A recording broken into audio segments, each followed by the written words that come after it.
So, afternoon, everybody. I am delighted to have with me a man who needs, I'm nearly positive I can say this, just about no introduction.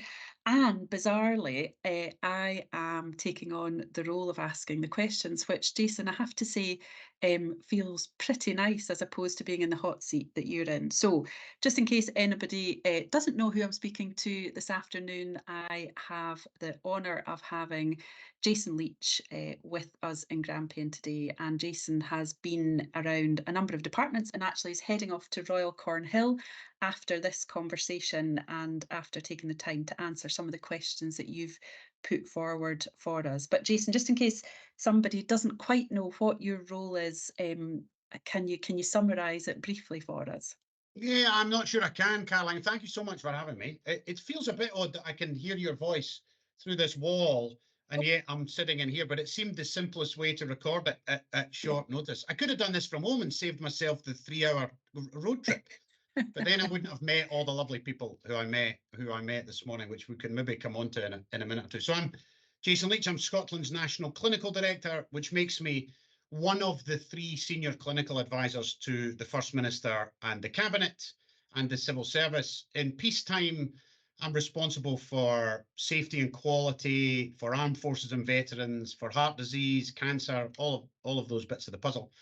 In COVID time, I apologise, and if you don't know who I am, then your mum and your granny almost certainly do know who I am, which has been proven once again as I've wandered round your clinical environments today. So I was the guy on the telly all the time.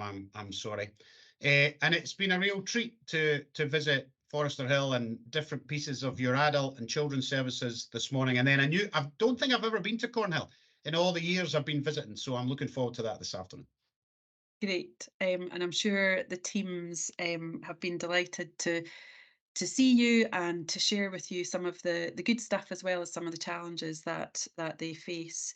So, is there anything specific that you heard or saw this morning that you thought was interesting or that made you just think a little bit differently? Well, you might be expecting a kind of bland, everybody was wonderful, wasn't you? You just got me to meet the nice people, and everybody was lovely. It was really, really interesting. People were open about the challenges.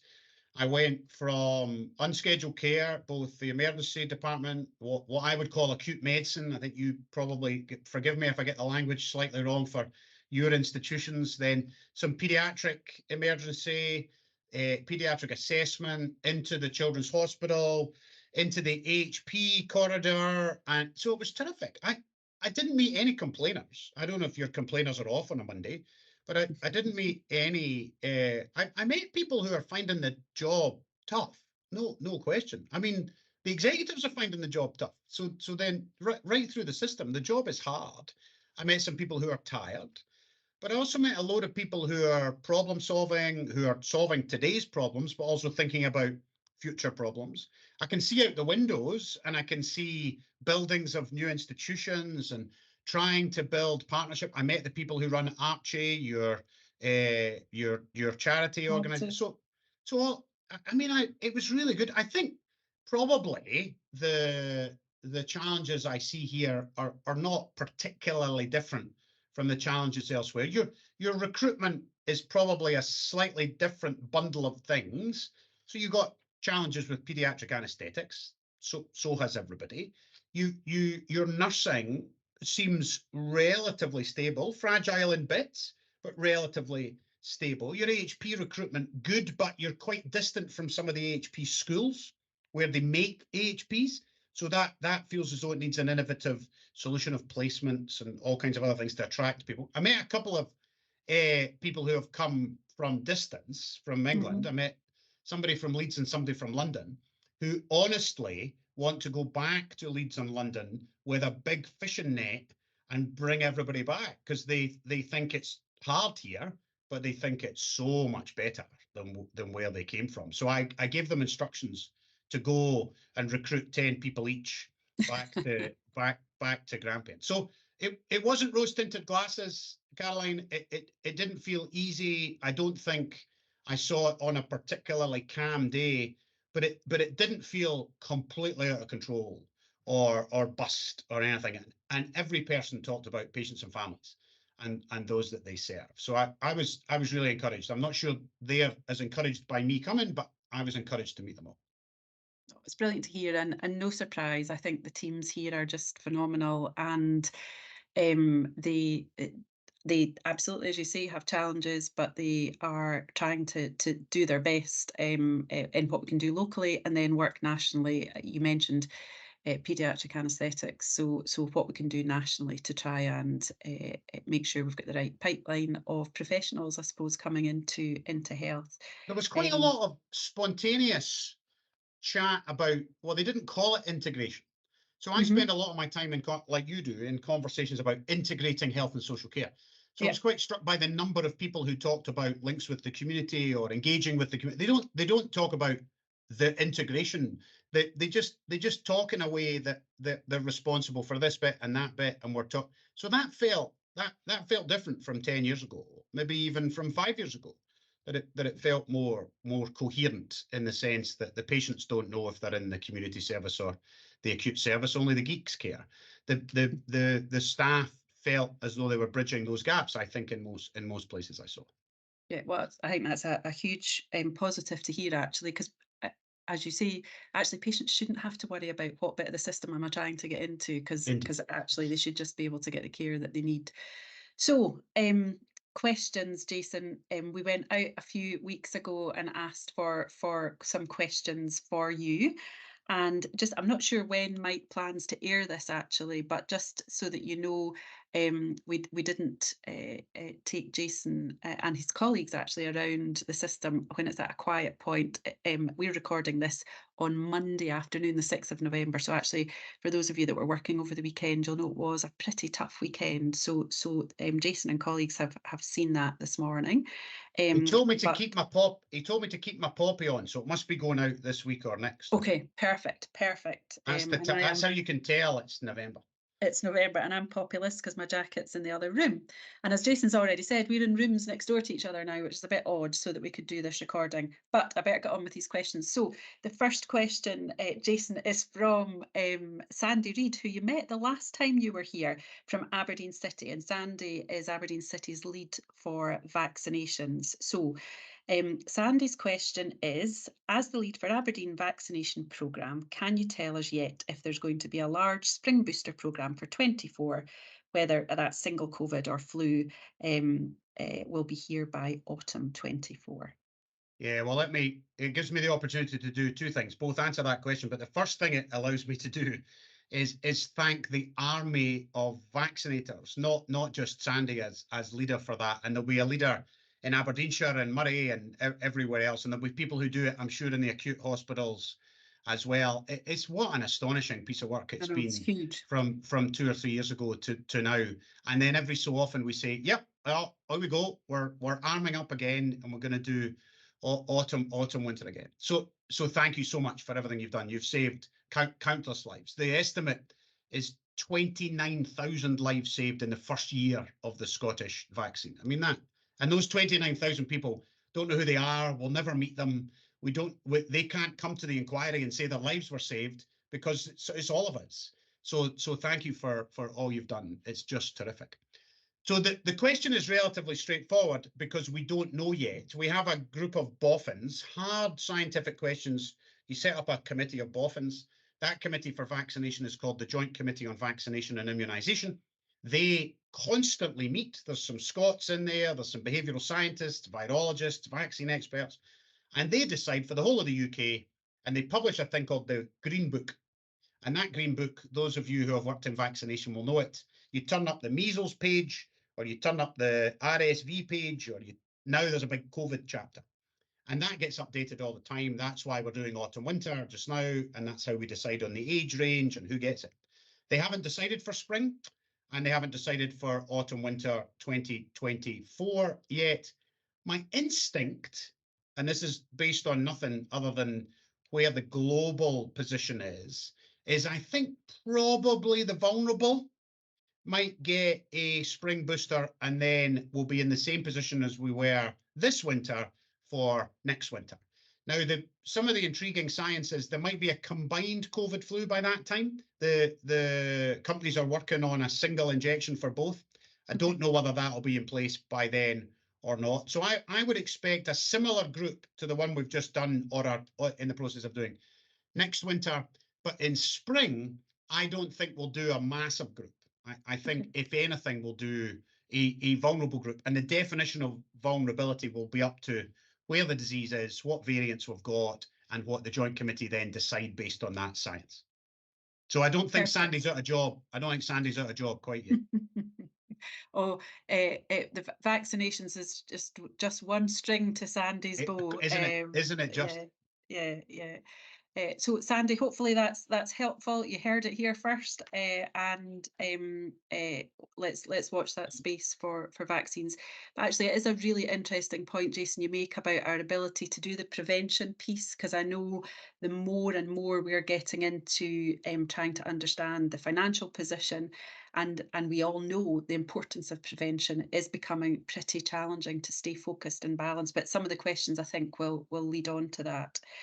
So, question two, another COVID theme to that, and this time it's come from Sarah Simpson, who works in the therapy centre at RACH, where you've just been, our children's hospital. So, Sarah has written, why are NHS staff being told not to test for COVID anymore if they're symptomatic?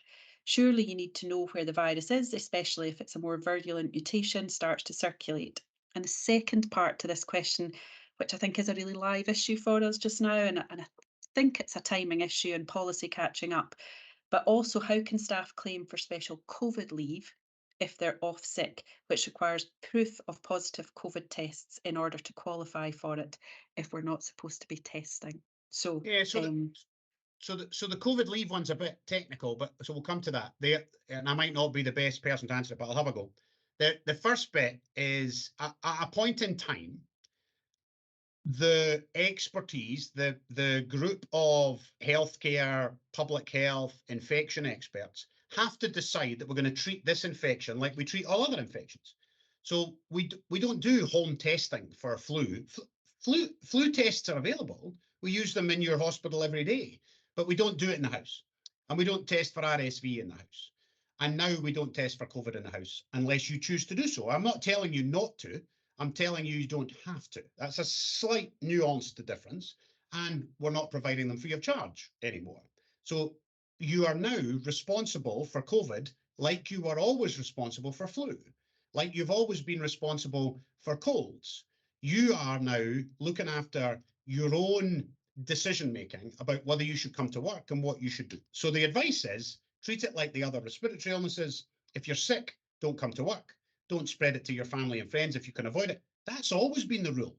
Now, we've not been very good at it because we're sacrificers and we tend to come mhm, to work sick. heroes. Yeah, but we shouldn't come to work sick, particularly in many of the environments we work in, because we're just going to spread that to others. Now that's hard because when you're off, you know other people are going to have to step up and they're going to have to do more and all of that. So that's why we decided at a point in time to not insist on COVID testing. Now you can argue that's the right or the wrong decision. You might Mhm, the questioner might think that's the wrong choice, but that's where that comes from. And pretty much no country in the world is now doing compulsory COVID testing for work or for any other setting. Everybody has withdrawn it for those reasons. The second question is, remember, special COVID leave for the vast majority of staff is not required. You can self-certificate if you're sick, for COVID, for flu, for diabetes, for norovirus, for whatever's wrong with you. We trust you and we believe you, and you can self-certificate for 7 days, COVID or no COVID. And you don't get an extra shekel if you're off with COVID. You get your same shekel no matter what you're off with. Now, my understanding, and you might know more than me, Caroline, there are a small group of new starts who haven't accumulated enough service to get sick leave, paid sick leave, that this is a challenge for, because COVID leave did kick in quicker. But it's a pretty niche group, and you should discuss that with HR if you're not well, and your line managers will be able to, I hope, resolve some of it. But for the vast majority of us who have been in the game for long enough, sick leave covers COVID. just like sick leave covers norovirus. Yeah, I mean, that would pretty much be my understanding of so obviously the first part, absolutely. And the second part is around, I actually think it's a timing issue. I think there are conversations ongoing at the moment. You mentioned HR, so I think our directors of HR across Scotland are in dialogue with Scottish Government around the need for continued things such as special COVID leave. And it was brought in with all the right intentions, I think, during the pandemic. But the rub, if you like, or the risk is around two things. One is the inequality it creates for other people that don't have COVID but have an illness that require them to be off. One of the things I think, and Jason, one of the risks of these Q&A and people that watch them know that sometimes I say things that are wrong and I have to apologise thereafter. So I've never, that's never happened to me. I don't know what you mean. So I think, but my understanding is what COVID leave gives you is potentially a little bit beyond the 6 months of full pay. So that's the risk. But as you say, the number of people, that's a small number of people, although very important to those that have that. And then the other group is people that haven't worked for the NHS long enough to have accrued the entitlement to sick leave. So I think a valid question, but as I understand it, special COVID leave will be removed soon, as long as we can understand the risks associated with that. So yeah, I think we're both saying the same thing. And specifically, if there are any issues, as Jason said, then have a conversation with HR, and we will work through what that means for you. So, Sarah, hopefully that answers both your questions. Felt like a pretty robust answer from Jason around the rationale for that. So, question 3 is from a physiotherapy colleague who's working in Murray. And I'll just read the question, Jason, as it's written. So, what does Jason think of GP surgeries turning off the e-consult system in the evening and at weekends as standard? This is becoming a much more common practice, and people become so frustrated because they can't fill one out outside their working hours. I know myself and my family and friends struggle to do this. It doesn't seem patient-centred to me at all, and seems designed simply to artificially manage the numbers of new submissions every morning. Yeah, GP land and digital is a really complex area, and you might do well to have an expert on rather than an amateur like me. Remember, and this isn't an excuse, remember that independent contractors can make their own decisions. So these are in the main independent contractors who own these primary care practices, the doctors and the broad care teams. And we of course can negotiate with them and talk to them and help with contracts both nationally and locally, of course. And they're on the team, but they get to make choices about what tools they use and when they use them and all of those things. E-consult is one version of a multiplicity of providers for this particular action. I don't think it's because they're trying to shirk the responsibility or shirk the work, because the work's coming. They know the work's coming. It might just be coming the next day or a week later. And I know GPs and primary care teams generally are having to manage increased demand, and they're finding it really challenging. I've spent quite a lot of time with these teams over the last few weeks and months to try and understand, and the demand is overwhelming them. It's really, really hard. And walking in their shoes makes you realize quite how tricky it is. However, I've got family members on the phone at 8 in the morning trying to get an appointment or trying to get through for a repeat, or my 82-year-old parents who are all that. So we're all facing those same challenge. So I don't know the specifics of why that particular practice turned off that particular tool. Of course, I know that it won't be because they're bad. It'll be because they're trying to manage their demand in a different way. They may not have enough people to then staff up what the responses are to e-consult. So they don't want you to send that into the ether and then not get an answer. So I imagine they're trying to manage their demand in some other way, but your fundamental principle is correct. We should make it as easy as possible to access primary care, but we have to also make primary care an attractive place for people to work so they're not overwhelmed by the demand. So I don't have a great answer for your specific, But digital is one of the solutions to help us with that primary care challenge, which is huge. Yeah, and I think we would all recognise, whether that's personally, as you've described for yourself, or with family members, getting access is really important.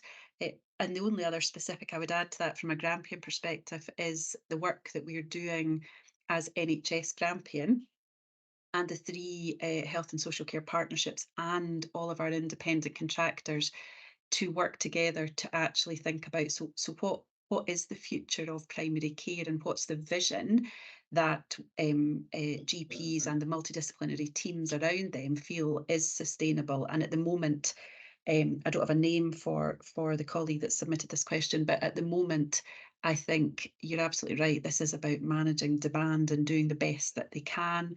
And of course, one argument would be, if there wasn't these e-consults and the digital access, you would have had to wait till in hours anyway to make the call. Yeah, it's definitely, as is the rest of our system, a really pressured system. But the positive thing, I think, is we are working as a whole system, health and social care partnerships, GPs, the teams that work in primary care, and the health board, to think, right, what does the future look like for primary care?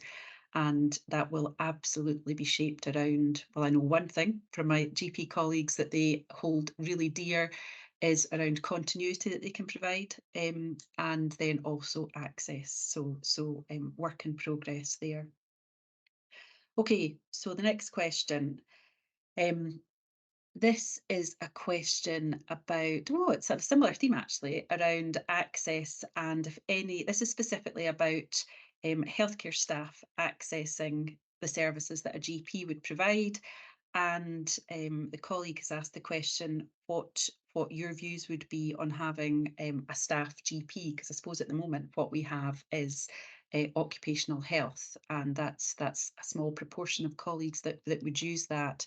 So yeah, if you get any thoughts on having specific GPs for health service staff on sites. I don't know if anywhere else does that, Jason, actually. Well, there are. It's a question I'm quite often asked, actually, and I'm a Okay. bit controversial. My answer's a little controversial, Okay, and good. I may not go down entirely well with people. So there are in the UK specific healthcare worker services. The famous one is in London, set up by a relatively well-known GP who set up a clinical service just for, originally, I think, just for doctors, Okay. and then expanded a bit into other professions with inside the health service. I have always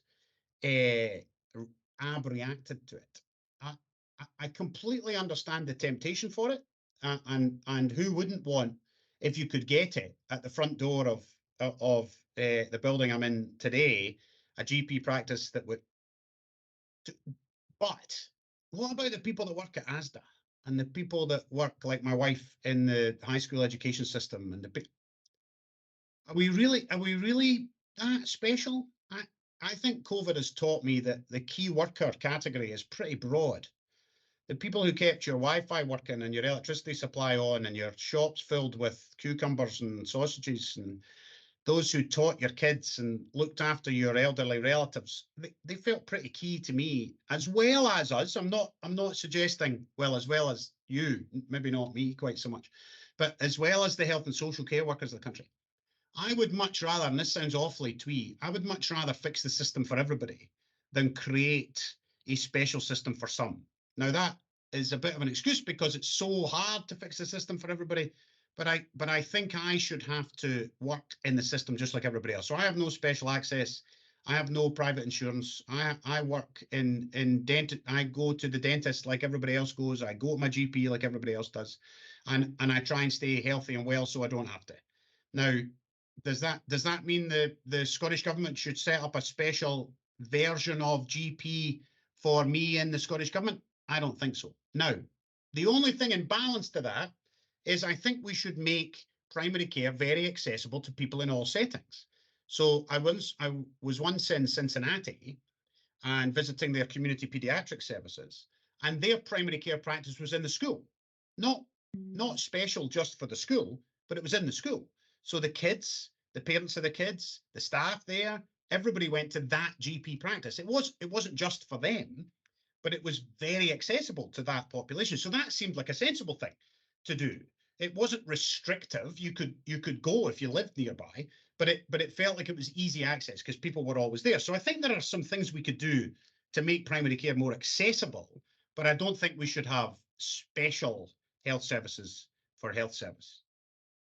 I think that's a pretty I'm not actually sure that is that controversial, Jason. I think many people would hold that view. I get the point about easy access and the impact it has on trying to do your work but actually that is no different to other people. And of course, we're talking and we're quite specifically because the questions are focused on GPs and we've spoken broader primary care, but the huge amount that our pharmacies can provide for us now and other people who and professionals who work across the community is Yep. vast. It looks very different to how it looked even a few years ago. So no, thank you for your honesty with that. Hopefully the colleague that asked that question will welcome your candour. Okay, question 6. And actually, I was delighted when I saw this question, and it's from Liz Howarth, who is our lead for staff inequalities. And they've been doing a huge amount of work around racism. And so the question from Liz, Liz has asked the question on behalf of the Staff Equalities Network, which Yep. I was going to say chairs, but she doesn't really chair it, she facilitates it. They have asked if NHS Grampian became the first territorial. Are you aware that NHS Grampian has become the first territorial board in Scotland to adopt a policy of being actively anti-racist? Meaning we now expect all our colleagues to stand up, call out, and challenge racism wherever we encounter it. And Jason, she's asking you if you would consider using your position to encourage other boards in Scotland to do the same. It's clearly Uh, very influential. I'm not influential. That's the first problem with that question. The Scottish government's just done the same. I've just done my training. I did 2 half-day training days with some wonderful facilitators on exactly that. It was absolutely terrific, and taught me a lot. And I thought I was fairly enlightened, having been around the world a little bit and worked in global health and other things. But it was really good and useful for me. And it is about that difference between passive and active, I think, is the thing that I probably learned, that it is about actively doing something rather than avoiding something, which felt new. I'm delighted that NHS Grampian have grabbed that particular piece of work and run with it. I think I've got a feeling Nays have maybe done the same. Can't remember. So I think a couple of the special boards, the national boards, have done the same. But yes, of course, I'll be very happy to ask and advertise and advocate for that work to be spread more widely. I will actually genuinely ask if there is a plan centrally for that to be spread, and if they know that NHS Grampian has gone first amongst the territorials. But it's a crucial piece of work, and I'm glad you're at the vanguard of it. Yeah, and Jason, I don't know if you ever met Liz, but if you haven't, then that's a treat in store for you. And for I those of look us that forward to it. have, Liz is an absolute ball of energy around this, quite rightly. And actually, I've just opportunistically got an update on that. So Karen Reid, who is the chief exec of NES, as you know, Jason, but for colleagues that are listening to this, emailed me last week to say that they were indeed aware of the work that had been done in Grampian and wanted to catch up with us to actually see what could we do to support other boards to Great. learn from that. So Liz, I'm sure we'll be back in touch around that because clearly you and colleagues who are around the network have designed that and taken all of the work forward. So that'll be I think really exciting for you to share some of that practice across Scotland.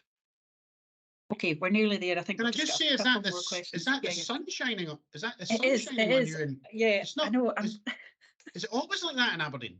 Uh-huh. It is. And actually, I might just shut the blind. Give me 2 seconds. This is recording in There is action. blue sky outside my window, but it's I'm clearly on the wrong side of the building for the actual sunlight. Yeah, well, I've got the sunlight here, and as ever at this time of year, the windows are filthy. That's what that's showing. Right, question 7, which uh, it's quite an interesting question, and I suppose both of us could share our view, and it's just around the challenge that certainly I know I have to deal with most days. I don't know how much this. Um, yeah, it'd be interesting to hear what thinking you do around this every day, Jason, is basically about trying to balance finance and savings and having the right workforce in our system. So the question that the colleague has asked is that this has come, I think, from an anonymous member of staff, but from our admin team, which is that she acknowledges the need for efficiency savings and it's public funds, and always tries to welcome that and do their best around it. However, things seem to be getting incredibly difficult. And now, from her view, at a point of not being able to have the right staff to do the work that the services demand. So she's asking specifically, Jason, if you've got any thoughts on that. And I know clearly I have a view. But how often do you worry about money, Jason? Yeah, unfortunately, I never thought as a jobbing consultant oral surgeon I would have to worry about it. Although when I think back, even when I had a proper job, actually there were conversations. So the last time I had a proper job was the last time it felt close to this. It was when the waiting times were at their height and we did all that waiting list initiative stuff, if you remember, probably 15, 20 years ago. But then there felt a bit like a way out because there was some money coming. And this probably feels even harder. I remember a conversation with a chief executive when I was kind of learning these jobs, these national roles, and he was a loud, big chief executive, and he was in the chief executives meeting, and his voice was often heard. And he said at the end of year, he was yelling and shouting that there wasn't any money and there was no money and it was absolutely ridiculous and he couldn't provide the service he wanted to provide. And the director general, the boss at the time, said to him, "You say that every year." And he said, "I know I do, but this year I mean it."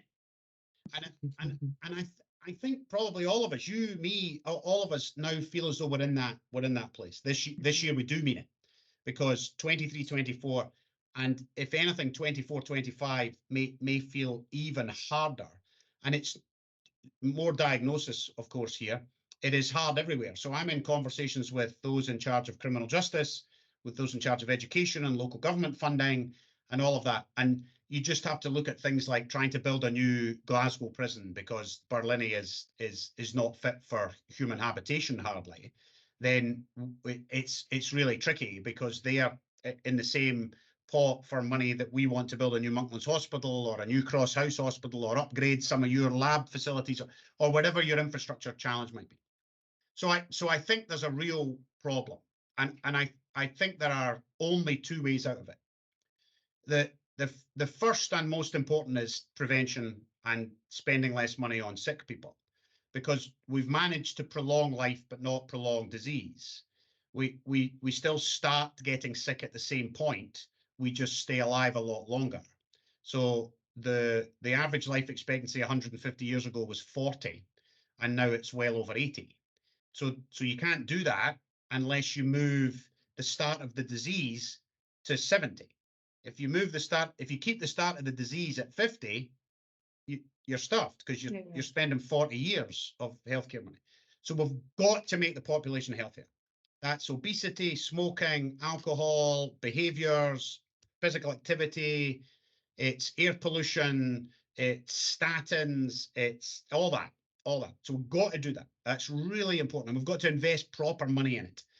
And public health is the absolute medium to long-term solution. And countries that have done that, Singapore is the obvious example. Singapore spends half of what we spend on healthcare, and its outcomes are way, way better than us. So it is possible. It is. We are not crippled by this. The second thing we've got to do is get value for every pound that we then spend. And that's, I'm afraid, your job, Caroline, and Alan's and loads of other people's, Adam, rather, loads of other people inside the system who have to try and make that work. And that comes right down to those who are in the wards and those who are in the community services. We've done some really interesting work in value and getting best value for the drug budget, the staffing budget. There's 19 billion pounds. So let's not pretend there isn't any money. There's 19 billion pounds, but when you walk around the paediatric anaesthetic department today, it feels hard. It feels hard. I completely understand that. And I haven't been to the laboratory facilities, but a couple of people have told me the infrastructure in laboratories here is struggling a bit. The people are lovely, but the infrastructure is struggling. So I imagine if I'd gone to laboratories, I would have heard the story of the infrastructure being a challenge. And I could take you to pieces of Monklands or pieces of Lothian that are exactly the same. So we've got to get best value for every pound of the public money we spend, but we've got to prevent disease in the first place. Is the key to making us sustainable. Yeah, and I think that takes us full circle. I can't remember why we spoke about prevention at the beginning, but we did, and that you talk about 19 billion, and Grampian has 1.3 of that is so that's a lot of money, but actually, we are forecasting this year an overspend of around about 50 million, which is unheard of for Grampian. It's the first Which time translates we've to balanced the book. 650 nationally. Yes, yes, yes, yes.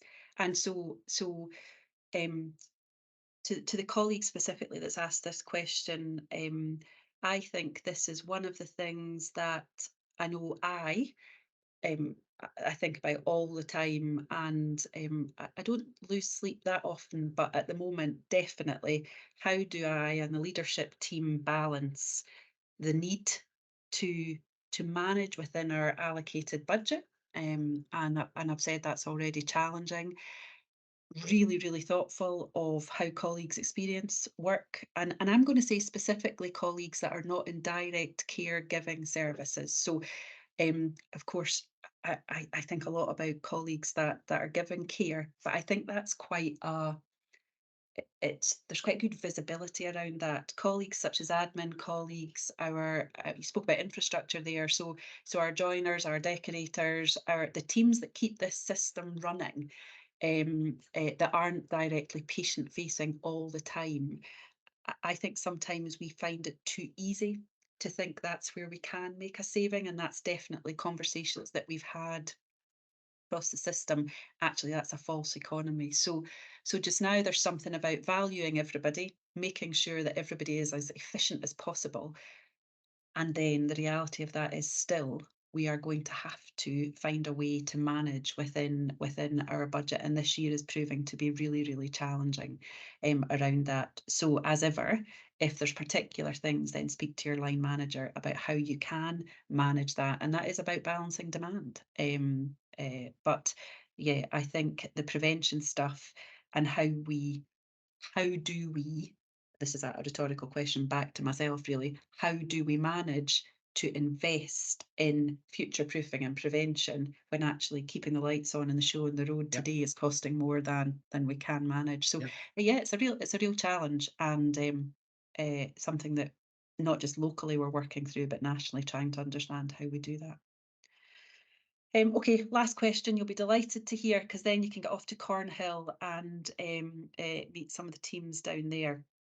So national treatment centres, I've actually lost track, Jason, of how many have opened and how many are how many are about to open. But Grampians is still in the planning phase, and I know I get a lot of questions about, is that still the right thing? How can we be talking about? You mentioned labs actually, so we've got some key capital infrastructure things in the here and now that would make a difference, as opposed to the National Treatment Centre, which feels, one, very expensive and actually some time away, but recognise there's been a big political commitment around that. So any thoughts on where we're at with the National Treatment Centre Grampian, but any of the other ones as well, and where that's got to nationally? Yeah, so intellectually, let's go back to the theory here. The theory here is universally accepted, globally accepted, that you should separate unscheduled and scheduled flows. So you shouldn't have unscheduled and scheduled flows on the same site, because we all know what happens. When winter comes or something dramatic happens and scheduled gets bumped and unscheduled fills all available beds. That happens in Philadelphia, in Cairo, and in Aberdeen. So the National Treatment Centre theory is correct, I believe. from the literature that you should set up units, ideally a little bit distant from your unscheduled care if you can, like the Golden Jubilee in Clydebank, like the unit in Fife Yeah. that's going to be a little bit distant from. So that's what you would design. You would design a hot site and a cold site, forgive the shorthand, and you'd run them both simultaneously. And we have persuaded the politicians that that's the right thing to do, because that allows you to protect planned care and not have the big long waiting list. Then of course we plan that, and COVID arrives. Some have got foundations in the ground, some are still on a piece of architect's paper. Yours was further down the pipe. Yeah. We couldn't do everybody on the same day, so Yeah. yours was always a bit later than other people. I mean, I look out the And we window, had you've the got beard and anchor. quite. I look out the window and you've got quite a lot of building going on. Yes. So you're not just a building site. You've got to provide care. So my instinct is that will still happen. That will still go ahead. I don't think that should go ahead at the expense of other capital projects, which is the hard conversation you've just described. So if you were gonna put Scotland's capital projects on a piece of paper, remember this is not just a health service conversation. This is schools, prisons, Yeah. community infrastructure. Then it gets quite complicated quite quickly. So Monklands has gone up in price. It's all of that. Cross House, if you walk through Cross House, the reason I keep mentioning it is when you walk through Cross House, you think that this needs some work here. So some of your infrastructure is very old. Some of your infrastructure looks shiny and new. I walked past some university buildings that look absolutely spectacular. And your new family centre looks just terrific since the last time I was here. I look forward to coming back, maybe to cut the ribbon if I'm invited. So I think your National Treatment Centre will go ahead, is my instinct, and I hope it'll be soon, and I hope it's a wonderful place to work. It helps with recruitment. It helps with surgeons and anaesthetists who want to do that kind of work, because there's nothing more frustrating than a surgical team ready to go, staff available, theatre time available, no beds. That's really hard for a clinical team to manage, and this is meant to solve that problem. Yeah, and that's definitely work that we've been doing even without the National Treatment Centre, trying to understand how we can separate those flows. And you're right. Gosh, Grampian for some time now has really been challenged with capacity for, in particular, our surgeons and anaesthetists and the teams that support them to undertake the work that they want to come in and do every single day. So Yep. yeah, absolutely get that point. Right, well, that's it, Jason. Thank you so much again for coming up to Grampian, but also for doing these questions. And I think you passed the test. I think you probably passed the test. And Thank you, Ben. And I got you a week off of having to do it by yourself, did I? yes, that can be. It's usually Stephen Lindsay, who's our employee director, that asks me the questions. So I'm sure he's delighted that he's not had to ask me those questions. Well, it was a So treat. I will let. Oh, sorry. I was just gonna patronise the staff and thank them for their work again, because I had really had I love this part of my job. This is so much better. People often say to me in the government, "Why are you not at your desk?" And my response is, honestly, if I'm at my desk, then you've probably employed the wrong guy, because why on earth would I sit at a desk? This is what I love to do, and I hope that it's helped some of the staff feel today that they're both appreciated, but they're also part of something bigger. So I met a junior 2-month-old physio today who's not long started in your institution, who was working with a guy with spina bifida and his mum.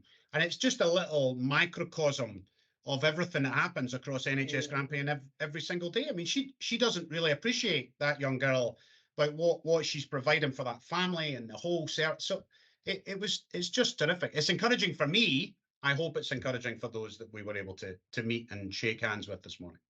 Brilliant. And I'm sure now you're going to go off to Cornhill and meet the teams there, and you'll have a great afternoon. So thanks again, and I'll see you soon. Thanks, Caroline.